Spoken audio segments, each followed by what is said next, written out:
คลิปไปกันเลยเนาะอันนี้ส่วนหลายเนาะอาจารย์เพื่อนกะซีโพสเป็นภาพนิ่งแบบนี้เนาะทุกคนเนาะห้องเรียนภาษาและวัฒนธรรมลาววิชาโทภาษาลาวเนาะทุกคนเนาะนี่ภาพต่อมาเนาะทุกคนเนาะเรียนโฮวัฒนธรรมลาวกับครูลาววิชาโทภาษาลาวเนาะทุกคนเนาะตามที่เราเห็นอยู่โปรเจคเตอร์ที่เพื่อนโซอยู่ฮันเนาะทุกคนกะสิเป็นภาษาลาวเลยเนาะทุกคนเนาะนี่พยัญชนะวรรณยุกต์ในภาษาลาวเนาะทุกคนอาจารย์คุณครูเพิ่นโพสต์ลงเพิ่นบอกว่ายินดีต้อนรับน้องๆนิสิตหลายกว่า300คนเนาะเข้าสู่ห้องเรียนภาษาลาวประจำภาคเรียน2568เนาะทุกคนเนาะนี่คุณครูเพิ่นกับบ่ค่อยเฮอนักเรียนวานใดได้ทุกคนโพสต์นักเรียนลงตลอดเลยเนาะเพิ่นคือสิแบบดีใจและกับผูกพันกับนักเรียนเนาะ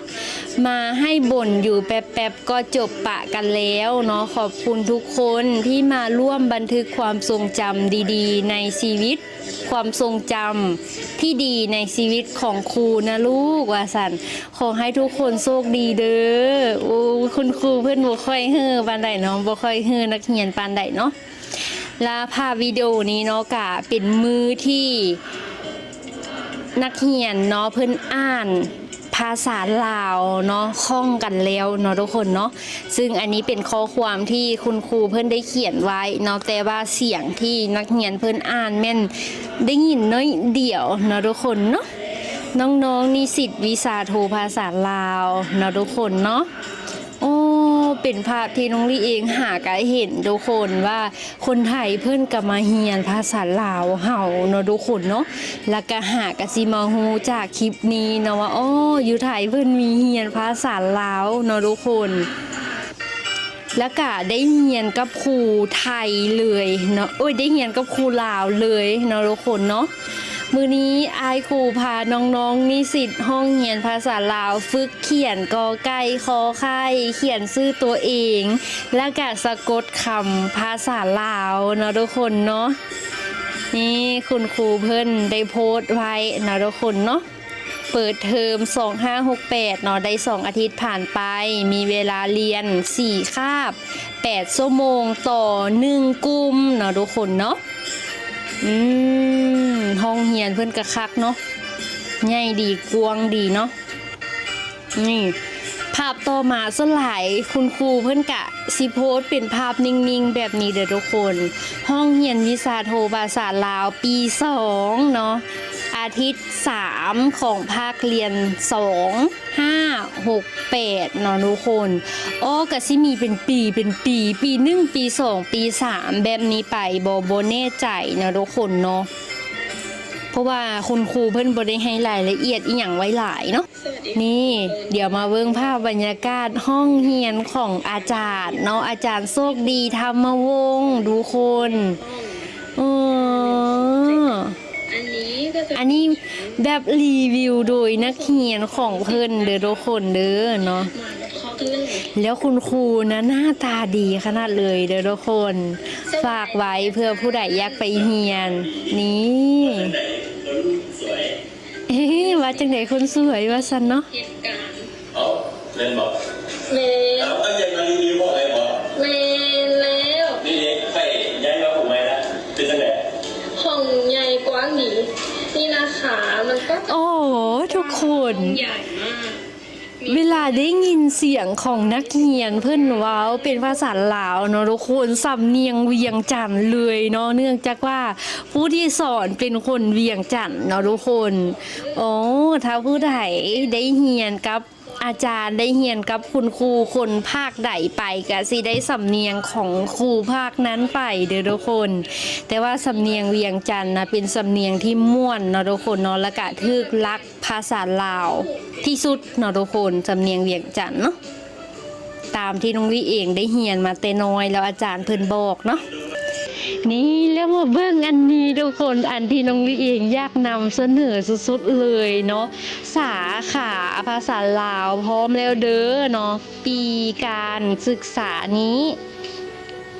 พวกเฮานำเสนอบาทสโลปทุกคนป้าดได้เต้นฮอดบาทสโลปเนาะทุกคนเนาะที่เป็นการเต้นที่เป็นเอกลักษณ์ของลาวเฮาก็คืออันนี้แหละเนาะทุกคนเนาะแล้วเต้นกับเพลงของไทยเด้อทุกคนเด้อเนาะแต่ว่าน้องลี่เองอยากเอาให้ฟังอยู่เนาะแต่ว่าติดลิขสิทธิ์แน่นอนเนาะน้องลี่เองก็ขอเว้าไปนำแล้วก็เบิ่งภาพไปนำเด้อทุกคนเด้อเนาะเต้นอยู่ที่คณะมนุษยศาสตร์เนาะทุกคนถ้าอ่านบ่ผิดเนาะโอ้น่ารักนะทุกคนน้องลี่เองเบิ่งแล้วใจฟูขนาดเลยเบิ่งแล้วใจฟูนะทุกคนเนาะมีทางผู้หญิงทางผู้ชายเนาะครั้งแรกเลยทุกคนครั้งแรกที่น้องลี่เองนำเสนออีหยังแบบนี้แล้วก็ครั้งแรกเนาะที่ได้เห็นสาวไทยเฮาเลี้ยงเพคือจังสาวลาวแล้วมาเต้นบาสโลปแบบสาวลาวเท่ๆเนาะทุกคนแล้วที่น่าประทับใจยิ่งกว่านั้นก็คือผู้ชายเนาะทุกคนโอ้ผู้ชายเพิ่นกัดเต้นเนาะนะฮะเนาะนะคะขนาดเลยคลิปนี้เป็นคลิปที่น้องลี่เองใจฟูในการทั้งนำเสนอและก็ใจฟูไปในเวลาเดียวกันทุกคนให้ฟังเพลงน้อยนึงทุกคนถ้าหากช่วงนี้เสียงมิดไปแปลว่าติดลิขสิทธิ์ถ้าหากได้ยินกะแปลว่าบ่ติดเนาะให้ฟังได้น้อยเดียวเด้อ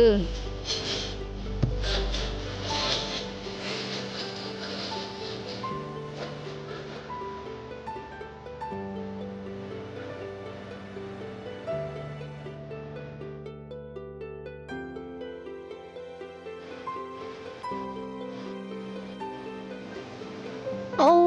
ทุกคนเห็นแบบนี้แล้วน้องลี่เองอยากมีโอกาสไป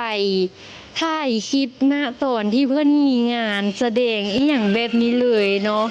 ว่าโอ้เพิ่นมีการเต้นเพลงลาวเฮาเรียนภาษาลาวเฮาอยู่ในมหาวิทยาลัยเพิ่นเนาะอันนี้แค่แบบซ้อมทุกคนเดี๋ยวเราไปเบิ่งภาพตอนที่เพิ่นแสดงกันเท่ๆเลยเนาะนี่ทุกคนแห้งนะฮักไปกว่านั้นเมื่อกี้นี่เป็นการซ้อมซื่อๆบ้านนี้น่ะเพิ่นแบบใส่ผ้าสิ้นแล้วก็เบี้ยงแผ่แท้ๆเนาะทุกคนเนาะและที่สำคัญยู่หัวผู้หญิงเนาะมีการเน็บดอกจำป่าอีกทุกคนซึ่งเป็นดอกไม้ประจำชาติลาวเฮาเนาะเบิ่งแล้วภูมิใจขนาดเลยทุกคนเต้นได้ซ้ำนี้ถือแบบว่าสุดยอดละเนาะแล้วการนุ่งผ้าสิ้นนุ่งผ้าถุงของเพิ่นก็คือแบบลาวเฮาแท้ๆเลยเนาะเพราะว่าการนุ่งผ้าสิ้นอยู่ทางฝั่งลาวเฮาบ่ได้นุ่งแบบต่ำแหงเนาะทุกคนซ้ำนี้เลยเนาะบ่มีต่ำไปกว่านี้ละเนาะทุกคนโอ้นะฮักได้ใจเลยทุกคนได้ใจไปแบบ100%เลยนะเนาะอันนี้เนี่ยเพิ่นฟ้อนในงานเปิดโลกวัฒนธรรมเนาะภาษาตะวันออกที่คณะมนุษยศาสตร์มหาวิทยาลัยนเรศวรเนาะถ้าอ่านบ่ผิดได้อ๋อน่าฮักทุกคนมักเนาะน้องเลี้ยงดีใจขนาดเลยได้นำเสนอนี้คลิปนี้เนาะหวังว่าสิบ่ติดลิขสิทธิ์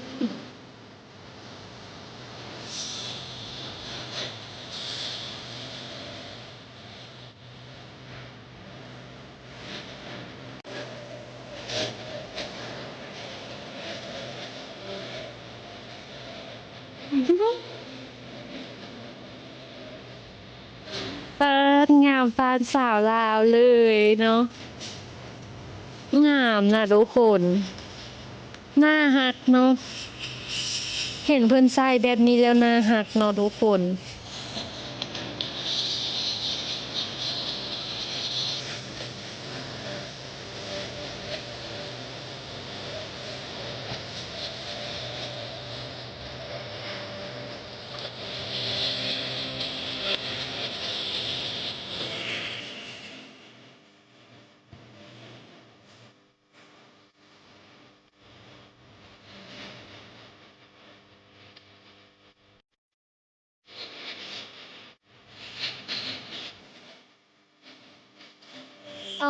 อยาก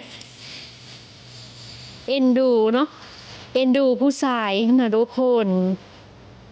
อ่อนซอยไปเลยเนาะพอมาใส่ผ้าถุงแล้วค่ะฟอนแบบนี้น่ะรู้สึกว่าอ่อนซอยไปเลยเนาะได้ใจไปเลยทุกคนคลิปนี้ยกให้เป็นอีกคลิปหนึ่งที่ดีที่สุดในปี2026ตั้งแต่น้องลี่เองเฮ็ดรีแอคชั่นมาเนาะติดหนึ่งในนั้นไปเลยเนาะโอ้ยฟอนงามขนาดเลยเบิ่งจนจบไปนำกันเลยเด้อทุกคนคลิปยาวเด้กะย่าเนาะกะเบิ่งไปนำกันเด้อเนาะโอ้งามแล้วอยากคุยผู้ใดเป็นผู้แกะท่าฟอนให้นี่นะอย่าบอกได้ว่าเป็นอาจารย์โชคดีเนาะเป็นผู้สายเพิ่นก็แกะให้ได้ว่ะถ้าเต้นแบบนี้น้องนี่ยังบ่ทันได้เห็นเนาะเพิ่นน่าจะแกะเอาติบ่แน่ใจเนาะโอ้งาม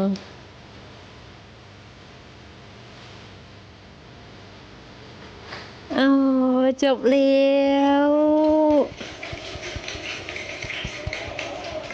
โอ้ขอเข้าใจว่าสั่น